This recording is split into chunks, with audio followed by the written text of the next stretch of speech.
आप सभी का स्वागत है आपके अपने YouTube channel दिशु coaching Chhattisgarh board पर। और आज देखेंगे हम लोग गणित, वो भी किसके लिए, तो कक्षा 12वीं के लिए। आप सभी को मैं बता दूं कि कक्षा 12वीं की जो गणित एग्ज़ाम है वो बहुत ही नज़दीक आ चुका है। ठीक है, इस बार थोड़ा सा ये देखने को मिला है कि गणित में आप लोग का कितना नंबर का आना है, मात्र 80 नंबर का आना है, जो कि पहले कितना का आता था, 100 नंबर का आता था गुरुजी। ठीक है, बिल्कुल क्लियर हो गया। और यहाँ पर जो क्वेश्चन है मेरे भाई, वो अभी फिजिक्स में जैसे बात किया जाए तो फिजिक्स में 100% पूछा गया, केमिस्ट्री में 100% पूछा गया। ठीक है, उसके जाके आप शॉर्ट में देख सकते हो कि दिशु कोचिंग से कितना आ रहा है इसको।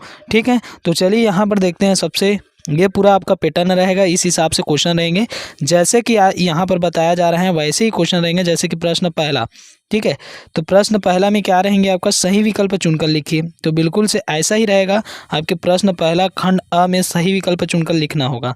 ठीक है, जिसमें कि आपको 4 ऑप्शन दिए रहेंगे, उस ऑप्शन में से कोई एक ऑप्शन सही रहेंगे। ठीक है, और इसमें टोटल 10 MCQ क्वेश्चन रहेंगे, मतलब ऑब्जेक्टिव क्वेश्चन कितने रहेंगे, तो 10 रहेंगे। ठीक है, तो चलिए हम लोग देखते हैं। सबसे फर्स्ट जो है सेक इनवर्स, ठीक है, 2 डिवाइडेड बाई √3 का मान क्या है।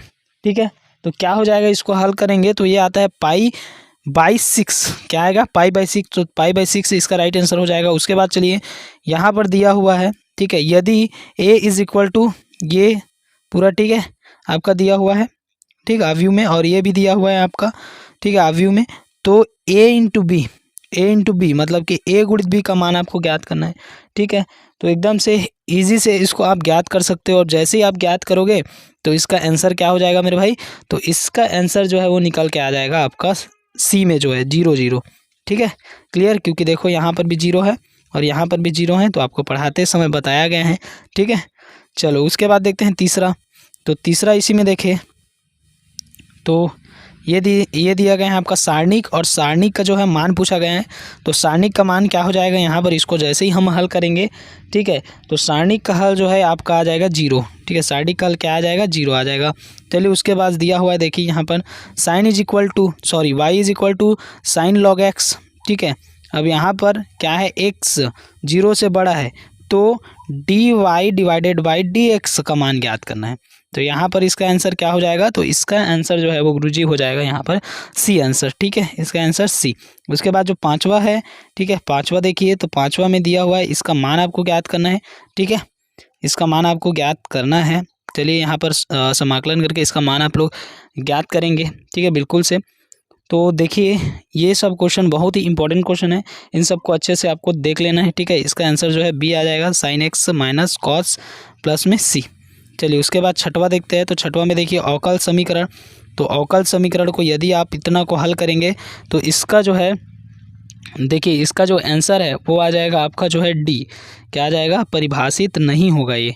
ठीक है, अब क्यों परिभाषित नहीं होगा ये सभी बताने का भी समय नहीं है। ठीक है, नहीं तो मैं तो एक ठो बोर्ड में आप लोग को बता देता, ग्रीन बोर्ड में। हाँ, यदि 55 नंबर का क्वेश्चन एक भी समझ नहीं आएगा तो उसको हम ग्रीन बोर्ड में डिस्कस कर सकते हैं, लेकिन इसको नहीं कर सकते भाई अभी, क्योंकि समय बहुत कम है। उसके बाद देखो सदिश दिया हुआ है, ठीक है, 4, ठीक है, 4i minus 4j plus 3k की दिशा, ठीक है, ये है। तो इसका क्या है, आपको प्रक्षेप होगा। तो इसका प्रक्षेप क्या होगा, ये भी फार्मूला में सीधा मार रखना है। फार्मूला में मार रखने के बाद इसको हल कर लोगे तो इसका जो है आंसर निकल के आ जाएगा। तो इसका आंसर जो आएगा वो आएगा सी। ठीक है, 19/9। चलिए उसके बाद देखते हैं यहाँ पर 8 नंबर के क्वेश्चन। तो 8 नंबर का क्वेश्चन है, एक अक्ष की दिक् को जाए क्या है। तो दिक् को जाए का आप फार्मूला लगाओगे यहाँ पर, उसके बाद ये इसका जो आंसर है वो आ जाएगा ए। ठीक है, उसके बाद चलिए देखते हैं रैखिक प्रोग्राम समस्या के चारों, ठीक है, चरों पर रैखिक असमीकाएँ कहलाती है। तो रैखिक असमीका को क्या कहते हैं, हम इसको कहते हैं भैया, ठीक है, व्यवरोध। क्या कहेंगे, व्यवरोध। चलिए नेक्स्ट उसके बाद देखते हैं 10 नंबर की क्वेश्चन। तो 10 नंबर का क्वेश्चन है, एक रैखिक प्रोग्राम समस्या का कोणीय बिंदु क्रमशः, ठीक है, ये दिया हुआ है, इसको दिया हुआ है। तो उद्देश्य फलन z is equal to 3x plus में 2y का मान क्या होगा। ठीक है, मान अधिकतम है, कौन सा मान अधिकतम है, तो इसका आंसर हो जाएगा 4 3। ठीक है, ये टोटल आपका आंसर माला भी दिया हुआ है, यदि आप भूल गए होंगे तो यहाँ पर उत्तर और प्रश्न दोनों को हम डिस्कस कर रहे हैं। ठीक है, क्लियर हो गया। चलिए उसके बाद तो ब खंड में एक नंबर का क्वेश्चन आएंगे। ब खंड में क्या हो जाएगा, एक नंबर का क्वेश्चन आएंगे। अब यहाँ पर देखिए, निम्नलिखित प्रश्नों के संक्षिप्त में उत्तर लिखिए। 1 नंबर का क्वेश्चन है, ये आपका दिया हुआ है। ठीक है, सारणी इसको हल करना है।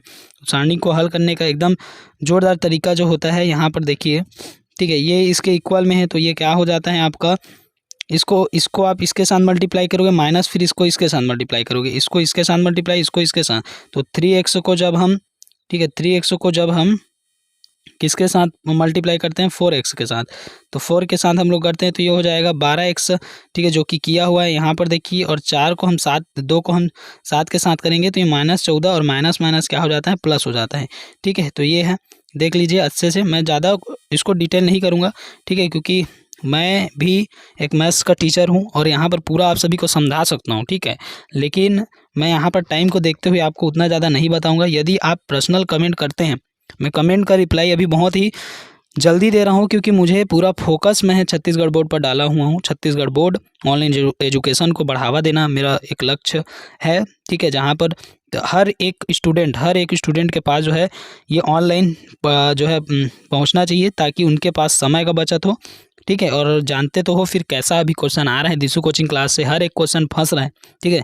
मैं इतना बस कहना चाहता हूँ कि आप बिल्कुल से चैनल को सब्सक्राइब कीजिए, यदि चैनल को आप सब्सक्राइब करेंगे तो मेरा मनोबल और बढ़ेगा, ठीक है, और इसको ज़्यादा से ज़्यादा जो अपने मित्र हैं, अपने दोस्त हैं, उन लोग के साथ ज़रूर से शेयर कीजिए, ठीक है, क्योंकि भाई जब वीडियो पर व्यूज़ आता है, ठीक है, तो वीडियो पर जब व्यूज़ आता है, चैनल अपना सब्सक्राइब होता है, तब मनोबल बढ़ता है कि हमारा जो पढ़ाया हुआ है वो फंस रहा है, ठीक है, और आप कमेंट करके बता भी रहे हो कि फंस रहे करके, और हम कैसे पढ़ा रहे हैं वो उससे पता चलता है, ठीक है। तो दूसरा क्वेश्चन ये हो जाएगा कि y is equal to sine square x, ठीक है, तो यहाँ पर डी एक्स ज्ञात करना है।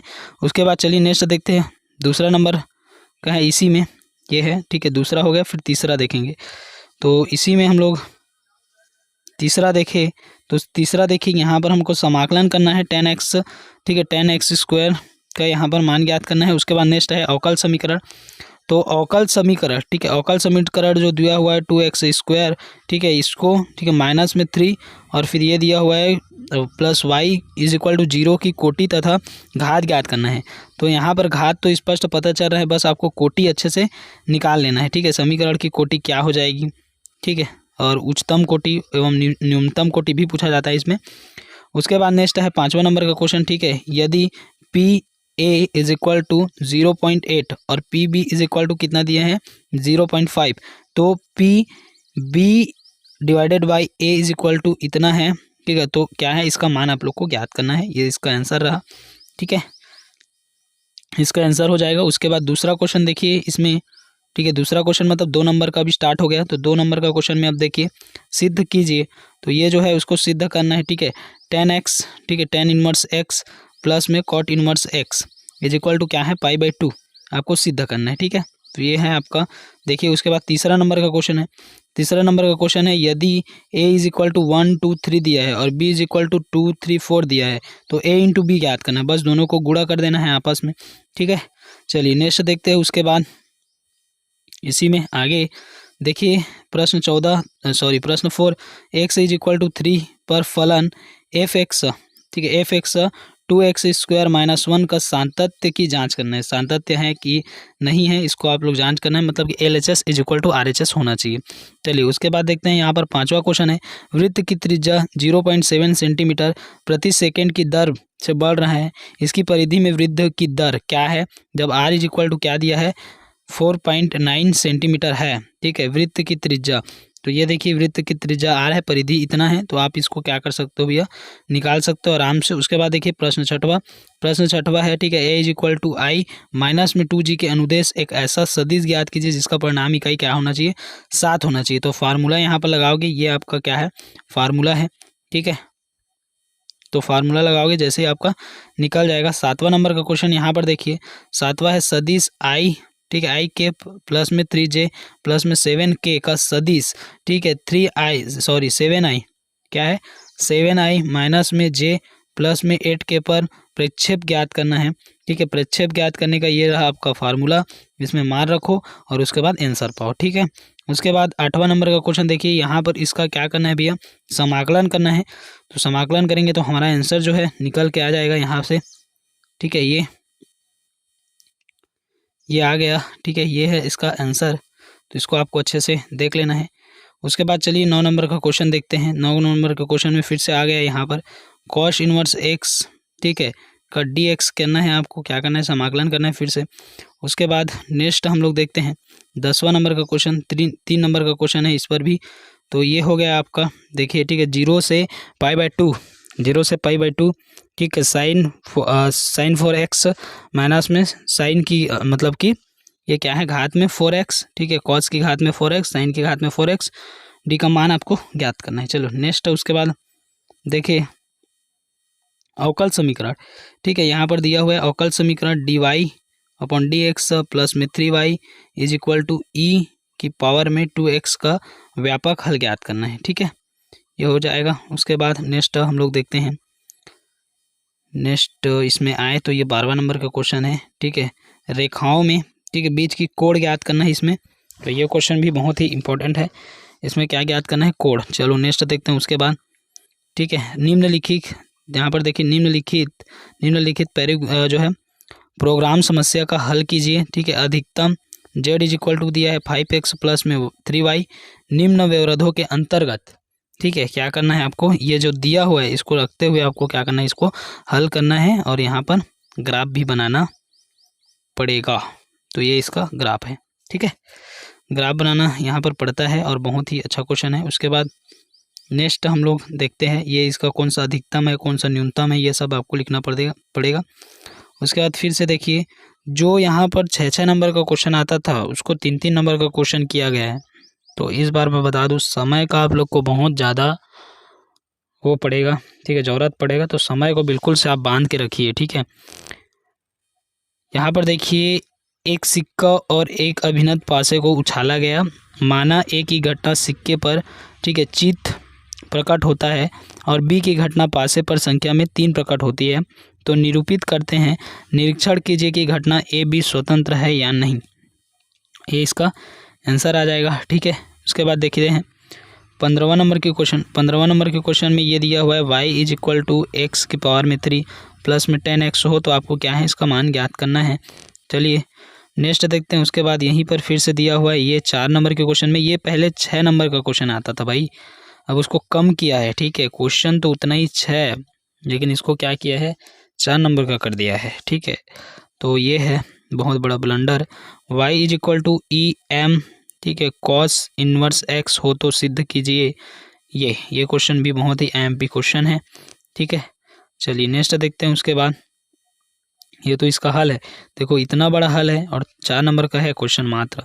देखिए यहाँ पर वे अंतराल ज्ञात कीजिए जिसमें fx इज इक्वल टू क्या दिया है, 3x³ माइनस में 6x² माइनस में 7×2x प्लस में 30। तो ये है, ठीक है, फलन में निरंतर वर्धमान और निरंतर ह्रास मान ज्ञात करना है। चलिए उसके बाद यहाँ पर नेक्स्ट देखते हैं हम, ऐसी 2 संख्या ज्ञात कीजिए जिसका योग 24 है और जिसका गुणनफल क्या हो, उच्चतम हो, ठीक है, ये हो गया। चलिए नेक्स्ट देखते हैं। उसके बाद आगे इसी में पुनः x के सापेक्ष अवकलन करने पर, ठीक है, ये उसका हल है, ठीक है। उसके बाद नेक्स्ट क्वेश्चन यहाँ से देखते हैं, एक कलश में, ठीक है, एक कलश में 5 लाल और 5 काली गेंदें हैं, ठीक है, यदृच्छा एक गेंद निकाली जाती है, इसका रंग नोट करने के बाद पुनः, ठीक है, कलश में रख दी जाती है, पुनः निकालने गए रंग की 2 अतिरिक्त गेंद, ठीक है, कलश में रख दी जाती है तथा कलश में से एक गेंद निकाली जाती है, दूसरी गेंद की लाल होने की प्रायिकता बताना है, ठीक है। तो ये है और इसका फार्मूला यहाँ पर ये देखिए और फार्मूला लगाएंगे उसके बाद, और अच्छे से प्रैक्टिस बहुत ज़रूरी है। तो मैं तो बोल रहा हूँ कि अभी से आप लोग एक क्वेश्चन को चुनिंदा क्वेश्चन जो है हम लोग छांट के दे दिए हैं, तो इसको आप अच्छे से तैयारी कीजिए, ठीक है। इसीलिए मैं यहाँ पर सिर्फ क्वेश्चन को एक्सप्लेन कर रहा हूँ, ना कि आंसर को, ठीक है। 3 अभिन्न डिब्बे 1 2 3 दिए गए हैं जहाँ प्रत्येक 2 सिक्के हैं। डिब्बे 1 में दोनों सिक्काएँ क्या है भी, सोने के हैं।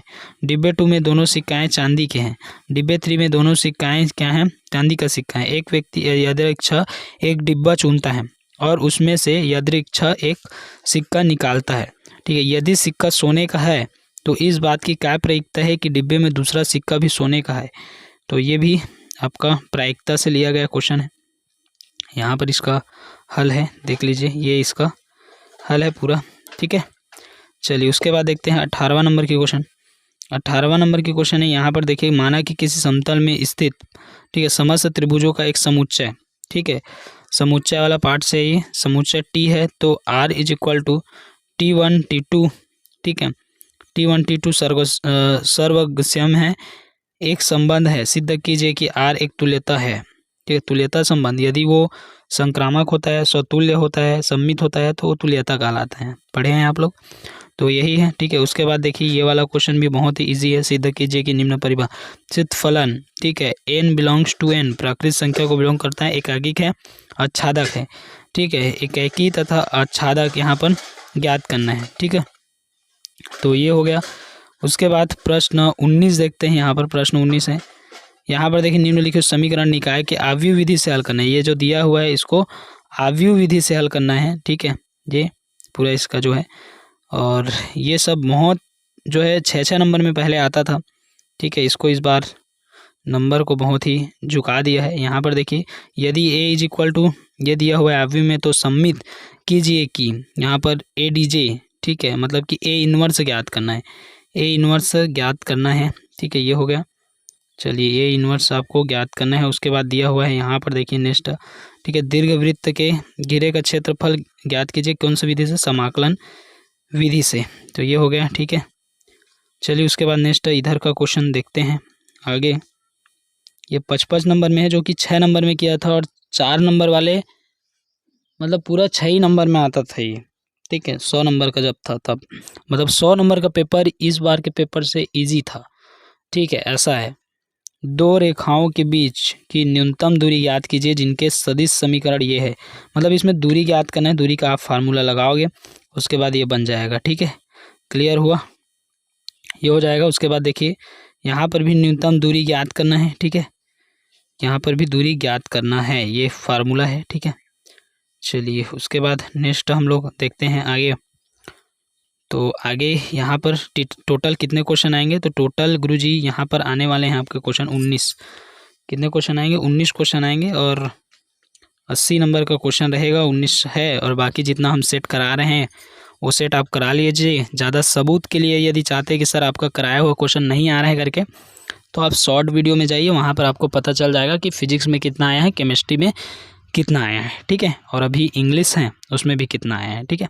तो चलिए, मिलते हैं फिर नेक्स्ट क्लास में। जय हिंद, जय भारत और जय छत्तीसगढ़ मेरे प्यारे अभ्यर्थी।